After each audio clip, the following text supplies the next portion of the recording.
భీమిలి నియోజకవర్గంలోని Rekhavanipalem blooming star English medium పాఠశాల బాలికలు కరాటే పోటీల్లో ప్రతిభ కనపర్చి పాఠశాలకు పేరు ప్రతిష్టలు తీసుకొచ్చారు.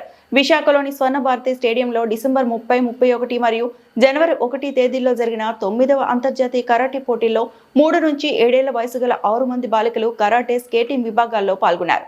గుడ్ ఈవినింగ్ అండి. ఈరోజు మన స్కూల్ బ్లూమింగ్ స్టార్స్ నుంచి 9th ఇంటర్నేషనల్ కరాటే కాంపిటీషన్కి మన స్కూల్ పిల్లలు అటెండ్ అయ్యారు. మన స్కూల్ కార్యక్రమంలో మొదటి నుంచి ప్రతి ఒక్క గర్ల్ చిన్నప్పటి నుంచి కరాటే నేర్చుకోవాలని చెప్పేసి మనం ఒక మ్యాండేటరీగా మనం చెప్పుకున్నాం. అదే ఉద్దేశంతో మా కోచ్ రెమో గారు ఆధ్వర్యంలో మా పిల్లలందరూ ట్రైనింగ్ అయ్యారు. దాని నిమిత్తం ఈ 9th ఇంటర్నేషనల్ కరాటే టోర్నమెంట్కి టోటల్గా 6 మెంబర్స్ పార్టిసిపేట్ చేశారు. దీంట్లో బ్లెస్సీకి గోల్డ్ మెడల్ విత్ సిల్వర్ వచ్చింది. అలాగే దాంట్లో సాధ్య, హన్విక, గాన్వి అండ్ హన్విత మొత్తం వీళ్ళందరికీ కూడా మెడల్స్ రావడం మన స్కూల్ గర్వకారణంగా చెప్పుకోవచ్చు.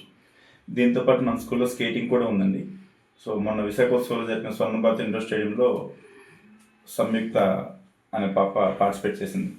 తను కూడా సిల్వర్ మెడల్ తెచ్చుకుంది. ఇది మన స్కూల్ పెట్టి ఇప్పటికి ఫస్ట్ అకాడమిక్ ఇయర్ స్టార్ట్ అయింది.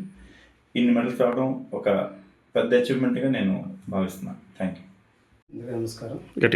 అందరికీ నమస్కారం. Good evening sir. My name is Remo Yadav, karate master. మీ అందరికీ తెలుసు, భీమిలి, ఆంధ్రపురం అన్ని సెంటర్స్ కూడా కరాటే చెప్పడం జరుగుతుంది. సో ఈరోజు ఏంటంటే బ్లూమింగ్ స్టార్ స్కూల్ నుండి 9th ఇంటర్నేషనల్ టోర్నమెంట్కి కరాటే పిల్లలను పంపించడం జరిగింది. సో దాంట్లో గోల్డ్, సిల్వర్, బ్రాంజ్ మెడల్స్ అయితే చాలామంది పిల్లలు తీసుకున్నారు. 5 మంది పార్టిసిపేట్ చేశారు. దాంట్లో గోల్డ్, సిల్వర్ రావడం జరిగింది. సో ఇక్కడ ఏంటి మెయిన్ ఇంపార్టెంట్ ఏంటంటే ఈ స్కూల్ ఎస్పెషల్లీ స్పోర్ట్స్కి ఇంపార్టెన్స్ ఎక్కువ ఇస్తున్నారు. సో ఇక్కడ స్కేటింగ్, క్రికెట్, ఎవ్రీథింగ్ అన్నీ కూడా ఈ గ్రౌండ్లో అయితే జరగడం జరుగుతుంది. సో అందరూ కూడా ఈ అవకాశాన్ని సద్వినియోగం చేసుకోవాలి. అలాగే కరాటీలో కూడా మంచి మంచి మెడల్స్ తేవాలని మనస్ఫూర్తిగా కోరుకుంటున్నాను.